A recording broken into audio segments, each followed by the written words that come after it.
evening. Hello. How are you doing? Welcome along. Look at this. It's Let's Talk Trek. It's Saturday night and we're Sunday night. Saturday. Ooh. We're all here. 1, 2, 3, 4. 4 amigos. Well, welcome along to season 3 of Let's Talk Trek. That's right. This is our 3rd year. We've been in it for 3 years now. Well, We've done it. It's not 3 years. Well, we started it in 2020. And then 2021 and that's 2022. So essentially that's season 3. If you're working on Netflix time, we're on season 3. So, which is good because it means at the end of this season we get to the episode Best of Both Worlds, and one of us gets assimilated. So, something to look forward to. Yay! Shotgun, not it. Right, if you have joined us, good evening, welcome. Carl, can you put some things on the screen, please? Sorry? Put some messages from the viewership. Oh, right. Okay, yes. You've got to forgive me. I'm slightly out of practice, remember? Not been here for a Hello, while. Val. How are you, my dear? G'day, Val. Yes, may I just say, Carl, it's lovely of you to turn up. Yes, Hey, Gary. How are you, I'd Gary? make the effort. Michael. Hello, Michael. How are you, Michael? It was lovely to meet you at the last con, by the way. You were a cracking chap. And you, Christoph. Things had got so bad we were about to 3D print a Carl instead as a replacement. Linda. Hello, Linda. How lovely to see you. Mark, our replacement Carl from the south. Lovely to Nice see to know that you. you missed me so much you had to recruit a substitute. Gosh, there's lots of people in today, and oh my god, it's the real Carl. It's so nice. It's lovely. I mean, it's Samantha. Hello, Samantha. Happy New Year Except to no you too. substitute for the real Carl. Cheers. Carl, may I say, first of all, it's just so lovely to have you back. You know, it was difficult doing the show without you, mainly because we all missed you so much. Oh, you're going to bring a solitary tear to my eye. Does that mean I'm the one that's going to get assimilated and have the single tear roll down my cheek? It depends which one of us has got the most surplus turkey tinfoil left, I think, as to which one's going to get assimilated. But we'll cross that bridge when we come to it. We have a whole season to get to that, Carl. So don't stress yourself much yet. There's lots to go before you get assimilated, right? Oh, good. Oh, we haven't done the Shades of Grey episode yet with lots of flashbacks. Well, I'm just thinking, what have we got in TNG season 3 that we could be reading? Every episode in season 3 of TNG is an utter cracker, and most of them are where Picard just shows why he's the best captain. Yeah, I am just looking at season 3 episodes. Evolution. Yeah, with Wesley Crusher's nanites. nanites. Do we get the one with Riker's dad in season 3? Is that season 3? Season 2. That's season 2. With the made-up martial art that's proper pants. Nambo Jitsu. Oh, Booby Trap. That's a great episode. That is a good episode. Yes. My favourite TNG episode title had to be Samaritan Snare, because you knew what was going to happen. I mean, literally... There was no, oh my God, I didn't see that coming, was there? Other great episodes in season 3. Yesterday's Enterprise. Oh, that's a corker. Well, yesterday's Enterprise and Best of Both Worlds, both season 3, shows you how good a season it was. Yeah.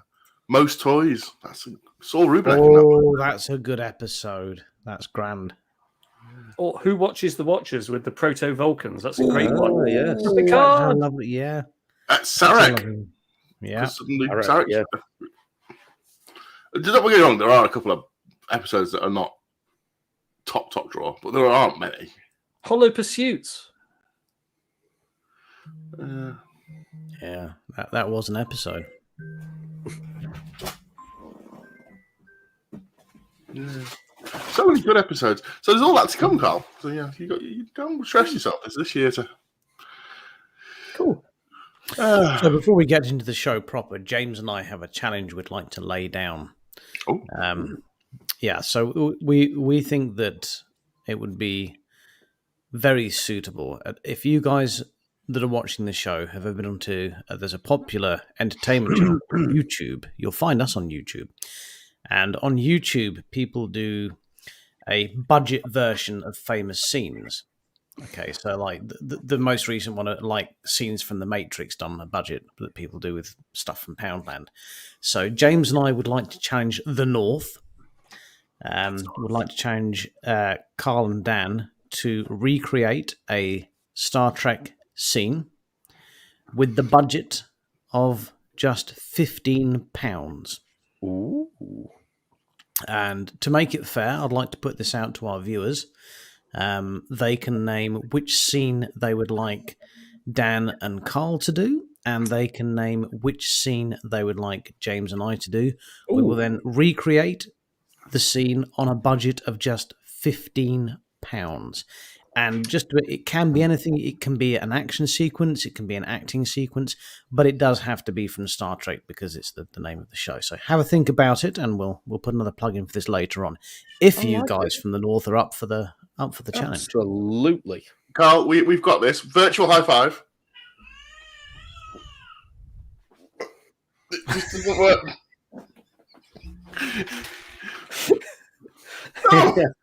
Oh, you're supposed to run it. Click. Richard? Oh, you're suffering the same problem we had. Look, I'm on my border. You're on the wrong side. hang on.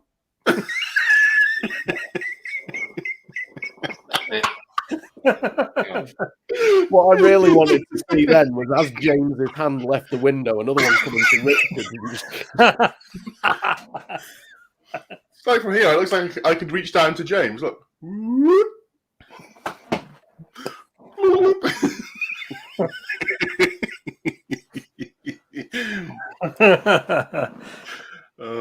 Well, so let's have a think first of all.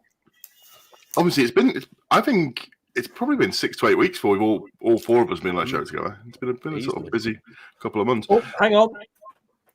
Special cameo coming in again. Here it is. Here it comes. There it is, the giant green space hand. Ooh. So let's talk about things that Carl might have missed. Let's start with Destination Star Trek. Carl was not. Yes, I definitely missed that because I wasn't there. Genuinely, yeah, that was the biggest.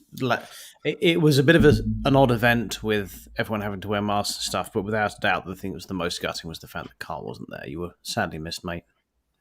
Thank you. There was a lot of wearing masks. Yeah, I did miss being there. It was a shame that I couldn't come down. Yeah, I was absolutely gutted, in all honesty. So we just had our replacement. Oh, thank God. Whew. And there was me thinking there was no responsible adult there to look after you. They had me. We were going to have a Christmas show, and the whole idea was we were going to have a very special Christmas show. When we said thank you to a lot of people who made last year's sort of shows possible, and we didn't manage to do it because of various work things.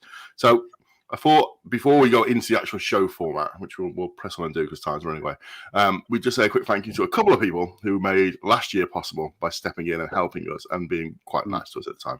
So yeah, best stuff for last year. Yeah, first of all, Carl, who appeared for a couple of shows. Thank you. Yes. We'd like to say a big thank you, first of all, to the guys from Showmasters and Massive Events who made it possible for us to go on stage and get into the Destination Star Trek event that we just mentioned and get in for free and all the rest of it. So a big thank you to them guys. Who else we need to say thank you to? Who's been a guest on the show in the last 12 months?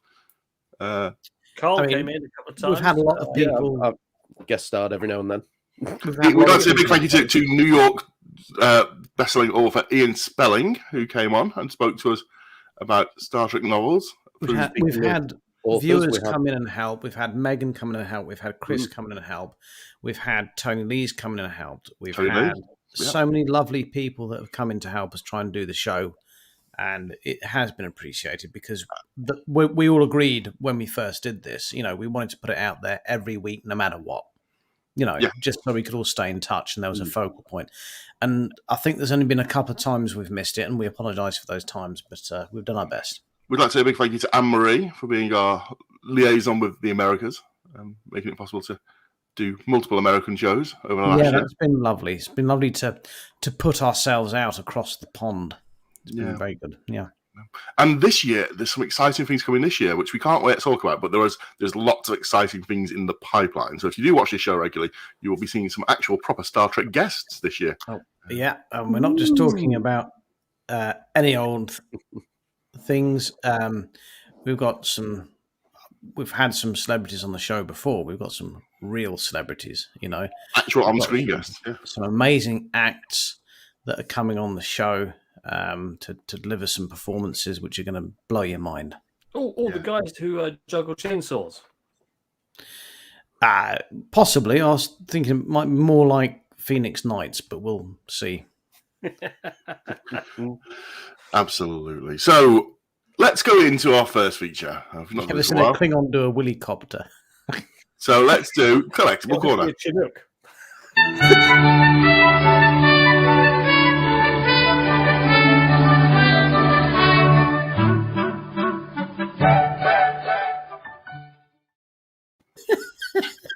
It's been a while since I've heard that. That was like the return of an old friend hearing that theme.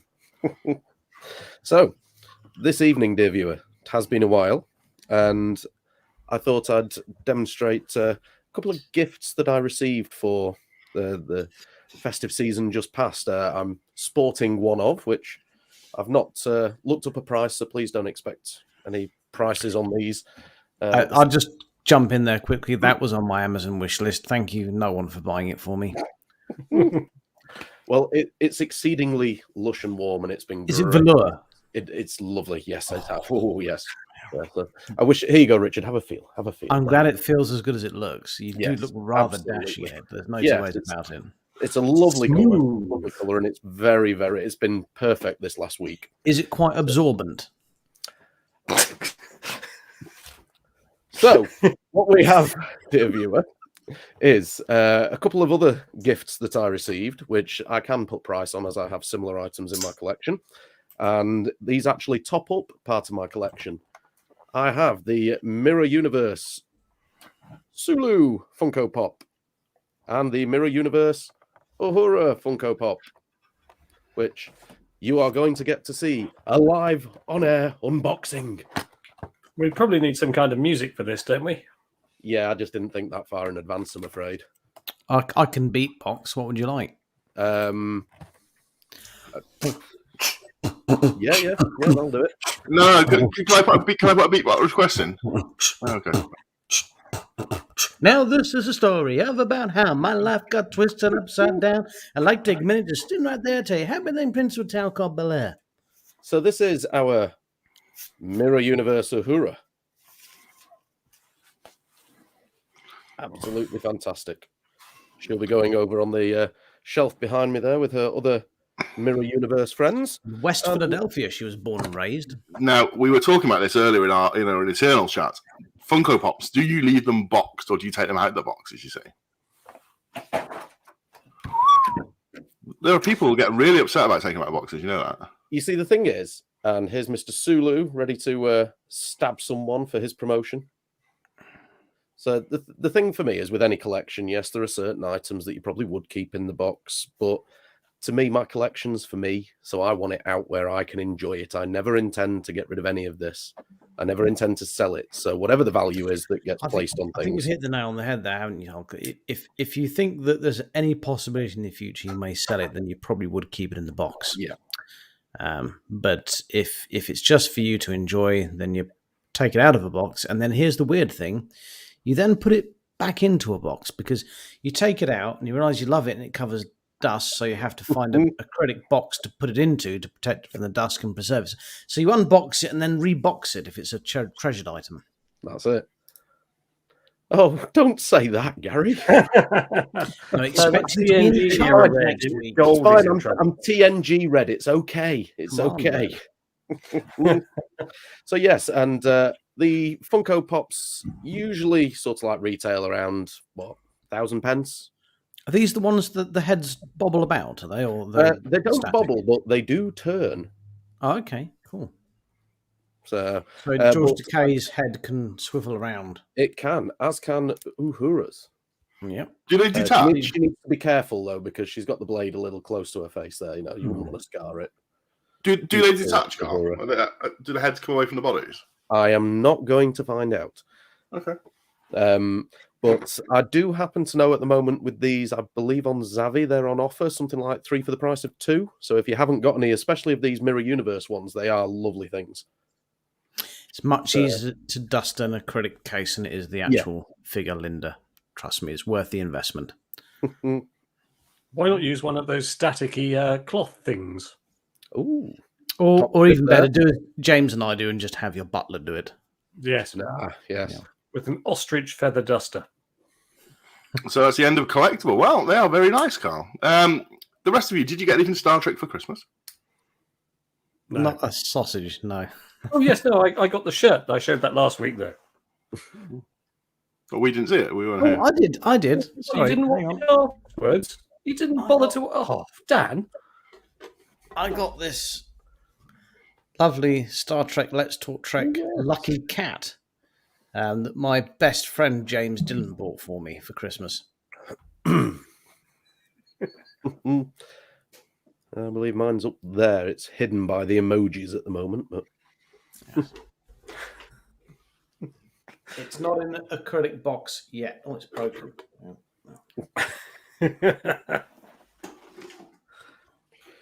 Oh. Well, yes. oh, we're very lucky then, Linda. Very lucky. That's a I hope cool. they're Star Trek ones. Absolutely. Right, moving on. Thank you for your collectible, Carl. After collectibles, we normally have a quick banter about with some fake news. So let's have a look at the fake Have news you section. forgotten something, Dan? I was going to say, normally there's something before collectibles. Is there? Yeah. Oh, yeah, James is much better when he's had a drink in him. Let's do that.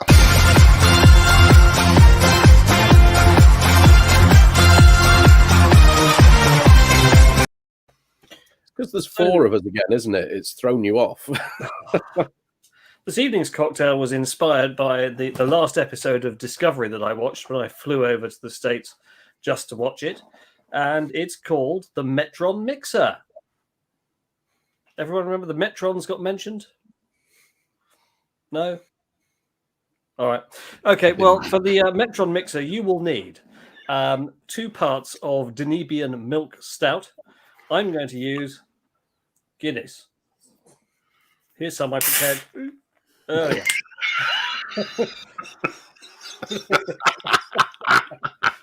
Here's what I dropped earlier. By the way, if you're watching from America, the smell of Guinness does not come out of anything quickly. Like once you've spilt stout on something, it smells of stout forever. Oh boy! Right, you'll also need some Cardassian port. Now, here's some late bottled vintage port, which I've got my butler to put into a decanter. And you need 1 part of that, so I'm just going to drop this in here. Port and Guinness. Here we go. Steady, steady, steady. Oh. Port Don't and use anything Guinness. too fine for this because you're pouring it into Guinness. And the Just final quickly, ingredient, James, on a rating of strength, what is it on the tramp scale? well, I mean, let me find out when I've tried it, but the alcohol content's pretty modest. You'll also need some Gordon nutmeg, but if you can't find Gordon nutmeg, why not just use Asda's own? Little space for that to garnish. Give this a little swizzle. God, I can't believe you want to drink this. Oh, no. There. Oh, There we have it. oh, that looks foul. Oh, no.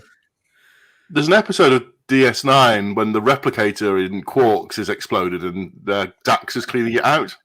That's what it looks like when it's dripping out the replicator. That's actually surprisingly nice. And I'll tell you why it was bound to be. It's because this comes from the Downton Abbey cocktail book. So what would you rate it? 4.5 tramps out of 5? I mean... I'd rate this just at the level of, say, a valet rather than a butler. An under valet or a full valet? Oh, good point. Depends on the size of your house. Under valet, probably. Under valet, yeah. Yeah, so above footman. And so this is the person you'd have drink it to make sure they don't go blind before you try it. Well, have a quick chat. Thank you for your cocktail, Judge. I thought we'd have a quick chat about one of our party being a local media celebrity. That's right. If you didn't have a chance to listen, James was on local radio for over an hour talking about how Die Hard is a Christmas film. Oh, yes. Well done, that man. Well done, sir. Yes, he also tried to profess that other things are Christmas films, but the fact is, it is a Christmas film. That's it. We've resolved it for all time. It's fixed. But I'd like to raise a point about your local radio appearance, James. Yes. James knows what's coming. So if you had, I don't know, a list of the top 10 Christmas films, how would you count them down? Would you do it from I wouldn't count 10 them down to 1, or would you just... down. Would you just start at number 1 and then realise what you've done and then count down all the way to 10? Well, looking at it this way, I'm just have them in a completely different order anyway. I have to confess now, I've never seen a Muppets Christmas Carol. Oh, jeez. Yeah. What, really? Yeah. Some people don't have the Muppet Christmas Carol as the best Christmas film of all time, so those lists Well, are I've never plainly seen wrong. it, so I can't, So my number one obviously is Die Hard. So this sort of raised the question of, can you think of any festive Star Trek episodes apart from, and I can think of 2 festive references. There is Generations, when... Not an episode. No, but there's Generations when Picard's got... Dan, if you'd have watched last week's show, we did cover this last week. Okay, we're going to cover it again. Listen. Then James and I shall be quiet. And then there's the episode where Q turns the Voyager into a hanging Christmas decoration. There's more than that, as I can't remember who on the show pointed out last week. There's an episode where they have a Christmas celebration and Kirk cops it off with Ensign Noel or something. Am I correct there, or was I drunk? You are right. It's Dr. Helen Noel. That's it, Dr. Helen Noel. Dr. Helen Noel. Festively named ensign or doctor that Kirk bonks after the Christmas party. Oh, golly. Indeed. Is that all of them? Have we now covered all 3 instances of festiveness? That's pretty much it, yeah. Okay. Well, as we covered last week, though, the thing about Star Trek is, sorry to get all gushy on you all, but, Christmas is a wonderful time of year, but it can genuinely be a very difficult time of year for a lot of people, for a lot of different reasons, for people who are struggling, people who feel social anxiety and things like that. And a lot of people do turn to their Star Trek episodes at times when they're feeling, mental health issues and pressure issues. And one of the things I think is lovely about Star Trek is that, similar to Ted Lasso, is that overwhelmingly it's positive. It's a positive. You watch a show and you have a positive feeling that you're normally left with at the end of it, especially the episodic ones. So yeah, people probably do watch a lot of Star Trek at Christmas. And you know what? People who are finding it hard to get into Christmas probably really appreciate that they don't feel obliged to watch a Christmas episode of Star Trek. They can just watch an episode of Star Trek and get on with it. I think that's quite lovely. It's a good point. Talking of which, it'd be interesting to know from the viewers and from the panel on here, what was the last episode of Trek you watched? Discovery episode, season 4, episode 5. I can't remember the exact name, so I'm going to have to quickly just check. It's the 37ers or the 39ers from Voyager. Oh, yeah. I watched DS9 Bar Association before, which is the one where Rom creates a union. Yeah. Oh, good he should have been shot for that. How dare he? I love the fact that O'Brien's talking about his ancestry. He's like, oh, yeah, he had the biggest funeral on the island. And you can just see Rom's face like, what? Yeah, 37 or 38 bullets inside him. It's like, and everyone went back to work the next day. It's great. Oh, brilliant. I think any episode where you have Brunt from the FCA rock up is always a good episode. Yes, the last one I watched was the Voyager Season 2, Episode 1, the 39ers, which is where Janeway gets to meet her hero, Amelia Earhart. And Tackleberry turns up. Yes. The actor who played Tackleberry turns up. Yeah. as Amelia Earhart's navigator. It's really a wonderful episode. It actually tugs. I won't, because people haven't seen it in a while. I don't want to ruin it for them, but it tugs a few heartstrings, and it's the first real episode that shows the solidarity of the Voyager crew. So it's quite nice. I really enjoyed it. Last one I watched was an Enterprise one, double episode, the Mirror Universe one. Good Yeah, cover episode. Really good. Threw that on the other day. Wonderful story. A really well written story. Absolutely fan. You could chuck that into any series and it'd be, but yeah, really good. So as it is our first show of 2022, it's our first time to do 2022 fake news. It's fake.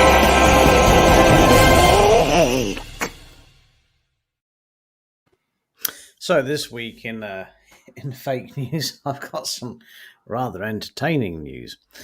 And this is the news that Magic Mike has been cast in the new Discovery Season 5 as a Klingon. And we are with eager anticipation awaiting his helicopter trick.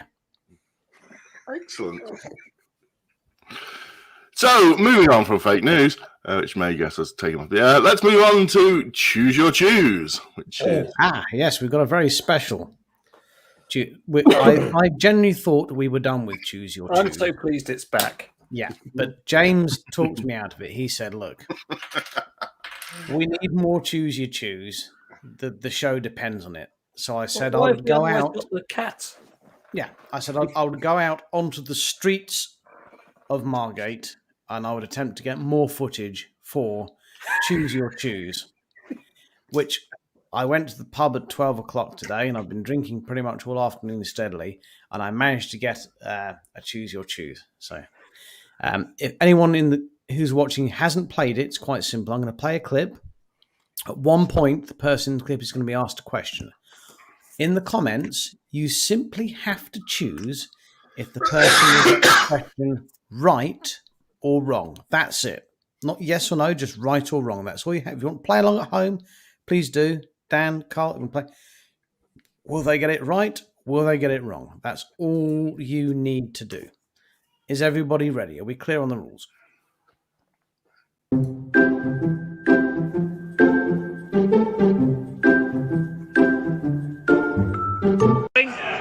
So what's your name and where do you come from? Luke from Margate. And what's best? Star Trek or Star Wars?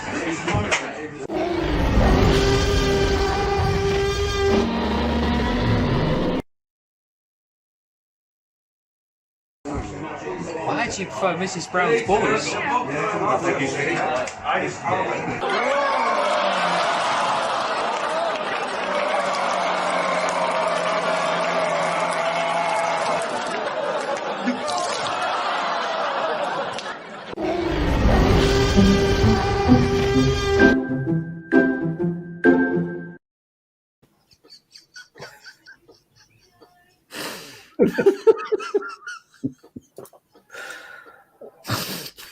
For those of you not in the UK, Mrs. Brown's Boys is something that's just not funny. So it's like having a root canal. So if you guessed right, then you were wrong. If you guessed wrong, then you were right. It's that simple. It's that. I don't know why people struggle with this. So let's see who got it right, and let's see who got it wrong in the comments. First of all, Gary. Well, he was wrong, so you said right, so you're wrong. Val, you said right, and he was wrong, so you're wrong. Linda, of course you were wrong because you were right, so you said it was wrong, so you're right. Why is this confusing? Anne-Marie. That's not an answer, Anne-Marie. His name is Luke. You're correct, it is. And it's finally funny. What do you mean it's finally funny? How dare you? Oh, it took 3 seasons for it to become funny. Excellent. Oh, dear. Wow. Oh, choose your choose. Yeah, we only have to do 1 more season of this show and we're as popular as Star Trek Enterprise. We're already more popular than Discovery. Well, we're already more popular than Stargate Universe. So, I should say the last episode of Discovery I watched, I'm going to give it its best ever score so far, 4 out of 10. Oh, wonderful. Which Like it. are you fully up to date on Discovery? No, I'm on episode 5. But yes, episode 5. I gave it an extra point because Tilly wasn't in it. But then I not took at a all. point away because Burnham said to some prisoners, I'm going to evacuate you. And she's wrong. She evacuates the prison of the prisoners. She doesn't evacuate the prisoners. That would be very messy. Did she cry? She didn't cry, no. Then point deducted for lack of continuity. Right, that's 3 out of 10 then. Right then, so shall we do some real news? I have got a real news intro to play, but it is 90 seconds, but very long. And upon further things, I'm going to shorten that down. We'll do it next week for 60 seconds. So we'll move straight into real news. And there was so much real news to choose from because we haven't been on for weeks, but I've just gone with this. We have been on for weeks, just you haven't. Sorry, someone's a bit busy. Hulu, which is an American streaming platform. Is that the new name for Sulu? No. Is this Hulu's new streaming platform? Hulu are removing all of Star Trek off their platform. Has Sulu been consulted about this? Yes. The reason being that Paramount Plus is obviously going to be taken over. Oh, is Hulu when Uhura and Sulu get melded in a transporter accident? Yeah, like Tuvix, but with Sulu and Uhura. And then they created a media platform. So, yes, Star Trek is being removed off Hulu while it's going on to Paramount Look, Plus. Carl's doing it right now. Look. Moving on. That's Jonathan Frakes. This is Jonathan Frakes. Who else No, is it? it's not. That's Saru. Hulu? That is Jonathan Frakes. Saru in a mask. What has Jonathan Frakes been saying about Star Trek this week? Has he been saying... I'll definitely be there next year. More or less, yeah. Has he been saying, I really love Star Trek? It's paid my mortgage. So Frakes has been saying he is looking forward to being more involved in Star Trek next year. He has got episodes of Discovery in pipeline. He's got episodes of Strange New Worlds in the pipeline. He's got episodes of Section 31 he's consulting on at the moment. I'll just quickly jump the episode of Voyager I just watched the other day, but through Hampton, that was directed by Jonathan Frakes. The 39. It's a really good episode. He does have good form. I mean, he's direct. The episodes, I'm not saying he chooses to direct them, but surely he's going to decide whether he likes the story or not. But he tends to pick good ones, and some Discovery ones. He's called Two Takes Frakes. Why? Because he gets it in the can in 2 takes. Tops. Oh. But yeah, I mean, he is probably production-wise Mr. Star Trek these days, isn't he? There's not much he hasn't worked on. He's meant to be a composite professional to work with. Like all the actors, cast, crew, everyone likes when he's directing. They look forward to it. They really do. He's meant to be absolutely on the ball, on the money, as they say. He's learned a lot. It's a cruel thing to say. I tend to delve into a lot of the back scene stuff because I'm interested in filmmaking myself. But when he directed the Star Trek films that he did, it came a little bit too soon for him. I think he would do a much better job now. Not that he did a bad job before. He directed one of my favourites, but he would do a better job now. It's one of these jobs. It's one of these things where you can only learn on the job. That's it. There's no there's no sort of practice you can do when you're the same as being a showrunner. I mean, we're obviously sometimes we get accused of being a bit overly critical of Discovery and the showrunners, but my goodness, that's a hard job. That's as much as we're critical of it. That's pretty poor. Well, yes, well, Doctor Who again, but again, wow, what a hard job to try and step into and to not just. This is the problem. Star Trek and Doctor Who, it's the same thing, and this is where I play my sympathy card for both of them. Is you're not expected to do it as well as. Doing it as well as is not good enough. You always have to do better. Otherwise, you're not making progress, and it's not good enough. And this is the issue that Star Trek franchise and Doctor Who have always had. That you've always got to do better than the last season. Otherwise, you're not going anywhere with the show. The studios don't see it as you're taking the show anywhere. So the incredible pressure that you're under to try and try new things and do things. And I think that's possibly why they do suffer sometimes. My own opinion. Absolutely. I mean, one of the things is, as well, when you've got something that's so big as Doctor Who or Star Trek or even Star Wars, it's the continuity as well. You know, there is so much history. There is so much the fans know so much. You've got to incorporate all of that. You know, I don't envy them. It's a huge task. Oh, Yeah, the millions of dollars they're paid, I do envy them. But I know I couldn't do half the job that they do. Absolutely. But I know people that could. So, yes, he's said he's going to be in Star Trek for a long time to come, which is what we're looking forward to. Right, moving on. And they said that there's going to be inevitably I seen Alex Kurtzman say there's going to be inevitably a Star Trek universe crossover will happen at some point. So we will see a crossover between Star Trek universes at some point. That's coming at some point. Which universes? I don't know. Whether it's Section 31 and Strange New Worlds or, you know, but there's going to be some sort of crossovers happening. So, okay, well that's interesting. We all like a Christmas crossover, don't we? So. Now we spoke previously a couple of months ago to our friend Ian, who is a very good author. Does a lot of Star Trek stuff, but he's also in charge of book. And he writes some really kick-ass 40k Warhammer novels. They're really good. Absolutely. The trouble is, Ian is also in charge of all of the book releases for our friends at the Hero Collector. And Hero Collector have got a new book out at the moment. So let's have a talk about the new Hero Collector book. Prepare yourself. Please, just zen yourselves, boys. You'll need this inner calm.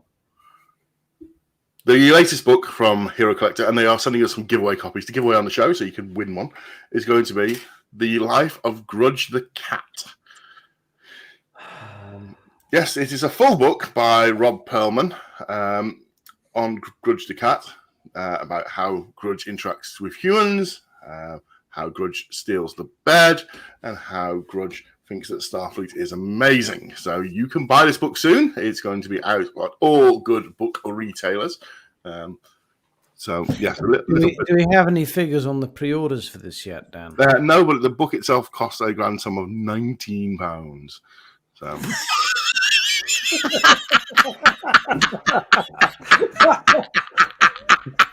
so yeah, that's coming up.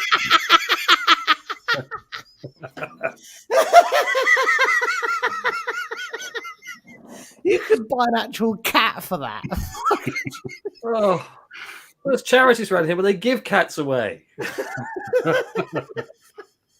In fact, James, I don't mind you spoiling it. How much was this cat? Oh, it's about £9. What would you rather have? Well, the question is, Richard, how many pictures of your cat can you take in various positions and make your own book? Challenge accepted. Well, that sounds like a challenge there. Challenge accepted. We're being quite specific now. You want pictures of my pussy in a book. Richard's big book of pussy. I can see this now, yes. Right. Okay. Done. Excellent. Let's have a look. Gary says it better be signed for that type of money. Well, what a cat! Well, because Rob Perlman is an actual seasoned author, and yeah, but that cost twice as much as my Wisdom of Picard book, and I know which one I'd rather have. Did Picard's wisdom incorporate cat wisdom? What about this beautiful The Art of Star Trek? Oh yes, which retails yeah, no, that is a beauty. £30. Beautiful. Look at that. Don't argue. I am just the pusher out of the book news. In fairness, I mean, I've not seen it yet, not read it yet. In fairness, we are going to be getting some promo copies, so we will be sending them out. Oh, and then they've got one or two spare, have they? And then we'll be giving them away as prizes, so you can win a Star Trek book. Oh, that's nice. They've extended it because we've never had anything else to give away. Only this. And your book will come with a free and exclusive John Barrowman bookmark as well. I'm still waiting for my John Barrowman DVD collection to arrive. I did an email to CX about that. I don't reply, actually. Oh, I'm on here. Let me click my emails. Go on, Dan. Tell the viewer what you did. Right, yes. So, dear viewers, we decided that James likes the John Barrowman DVD, and there's a retailer of second-hand DVDs. Not just any John Barrowman DVD, and even with John Barrowman. So there is a retailer of second-hand DVDs in the UK called CEX. So I went onto their website and pre-ordered, I think it was 25 or 27. It was every one they had in stock, which was 99p per copy. And I ordered every single one and sent them to James's work address for him. Because I thought it'd be funny for his secretary to open it up and it'd be 27 copies of An Evening with John Barrowman. And they said it shipped, but it hasn't reached him, which is rather annoying. So genuinely, this means that someone has stolen it. Can you imagine if you steal a parcel and you open it and you find copies of An Evening? You're like, well, this isn't fucking Christmas, is it? You know, I feel a bit. Ziggy says there's a 98% chance they've fallen into a black hole. If you're watching tonight, parcel thief, I hope you've learned your lesson and you've reevaluated your life choices. I was just going to see if it's just someone trying to flog them off afterwards, take them to CX and they're like, I've got 27 of these, and I'll give you a penny each for them. That's not even 27p.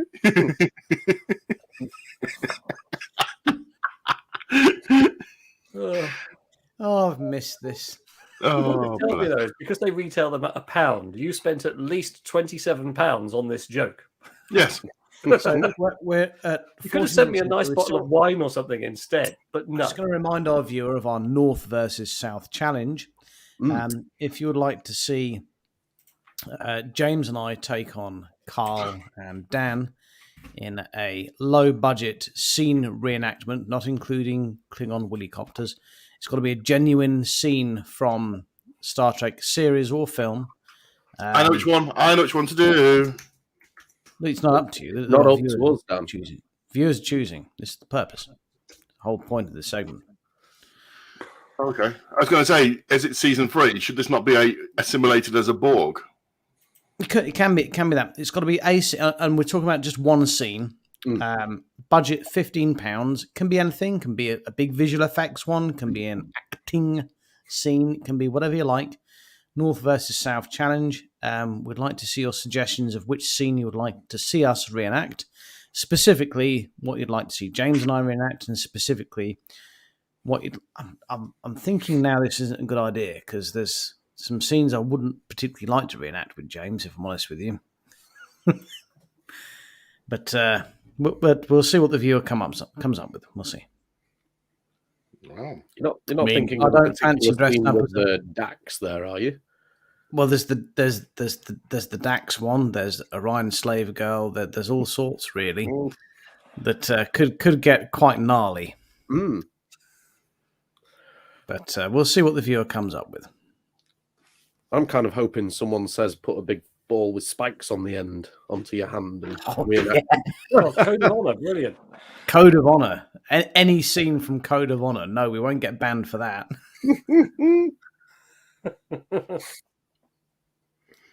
Well, I was trying to make dinner, and lightning fell out the sky and turned off the fire. Yeah, there's also these slightly racist against the Irish episodes from TNG. There's what's that really crap? Wishes Were Horses from DS9. Oh, God, that was bollocks, wasn't it? Alamarain 1, 2, 3. Sub Rosa. James can make a great horny ghost.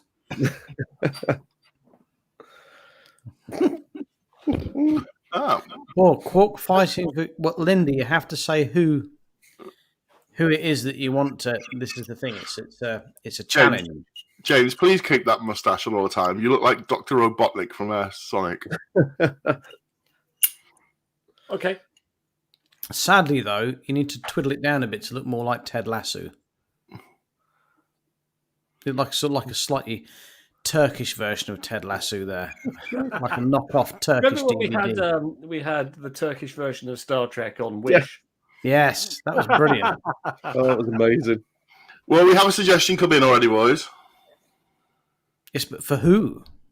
Who for? That's obviously for the South. That's a very southern one, that one. You know, that's a wonderful episode. I'm not volunteering for it. Oh, now you look a bit like Antonio Banderas with his monobrow.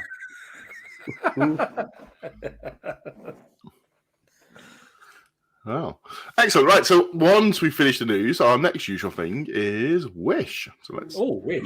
let's load up our Wish music. Wish clip. Wish.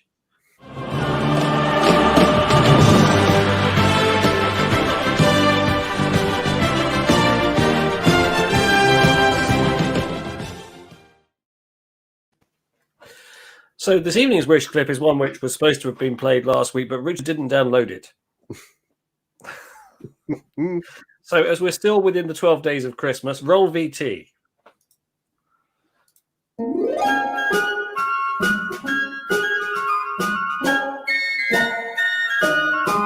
Oh, the weather outside is frightful, but the fire is so delightful. And the scents leave no place to go. Make it so. Make it so. Make it so. Man, it doesn't show signs of stopping.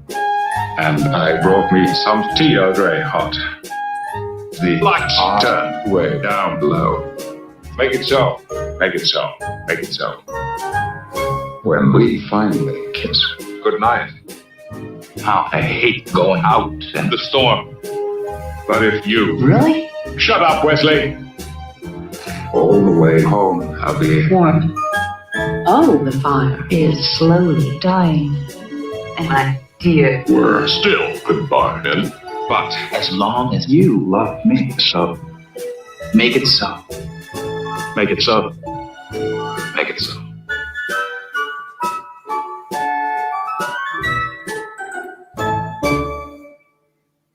Hello, I'm James It's an oldie, but it's a goodie.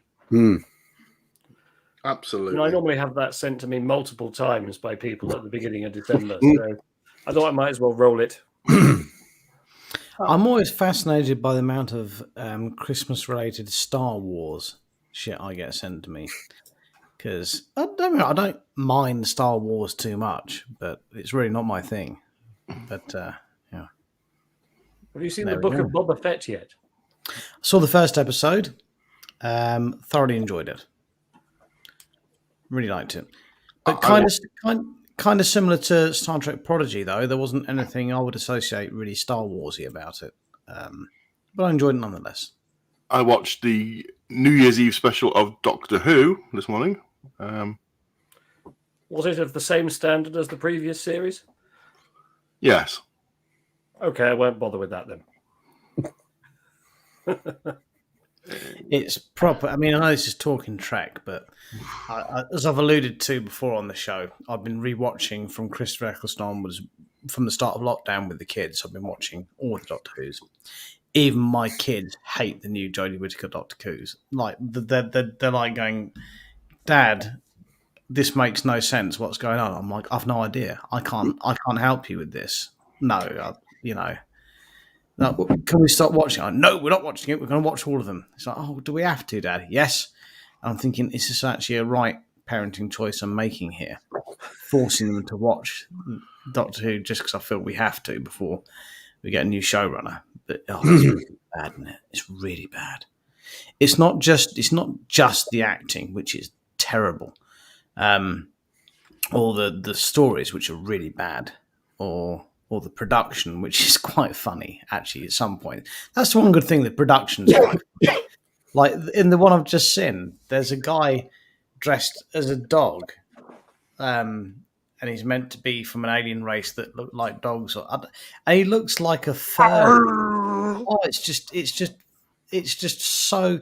It looks so poor. I actually enjoyed laughing at it. It's just interesting, like, bringing this into Star Trek, sort of directing it this way.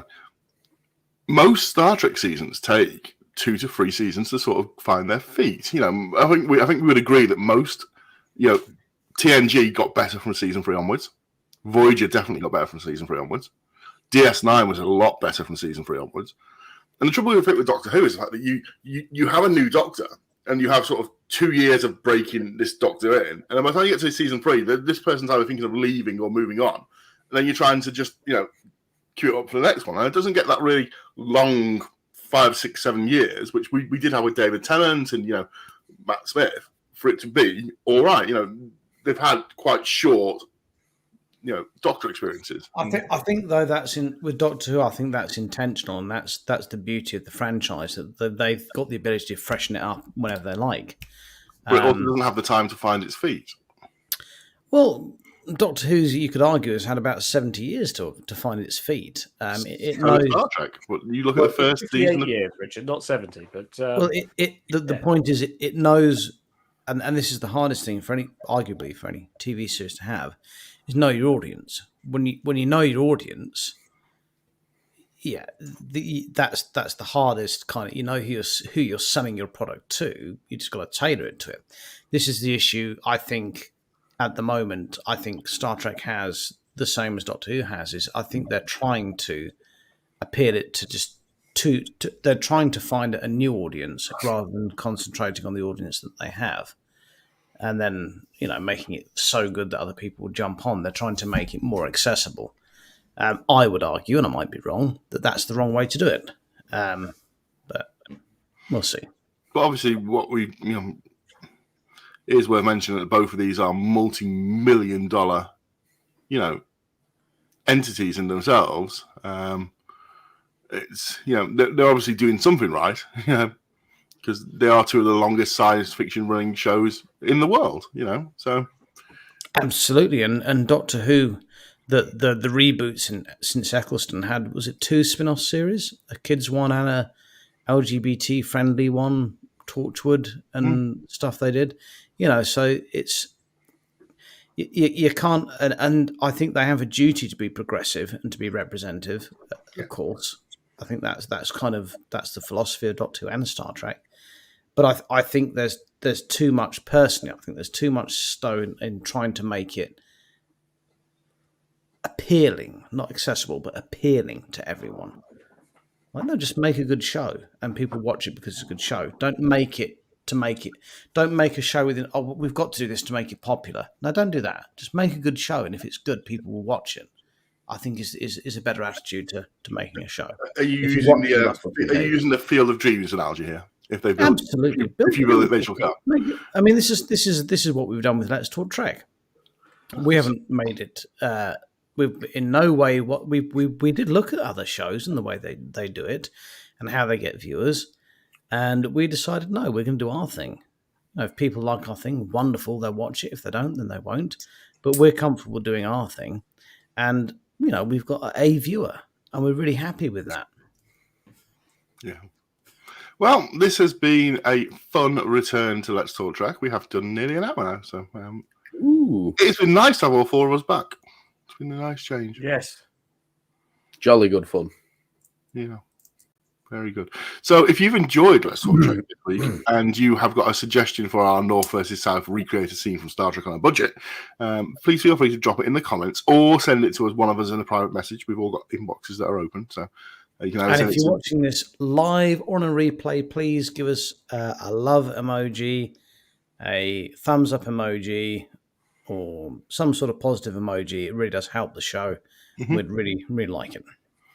And if you're Steve Gutenberg and you're watching, please do reply to Richard's email. But yeah, feel free to drop a message into either the Trekkie's Guide Facebook or the USS Riker Spears Facebook, and give each one a follow as well. But yeah, that has been Season 3, Episode 1. Thank you for watching along. All that's left, I believe, is probably for us to say goodbye to you. Goodbye. Ta-ta. Look after yourselves and each other. Much love. Bye-bye.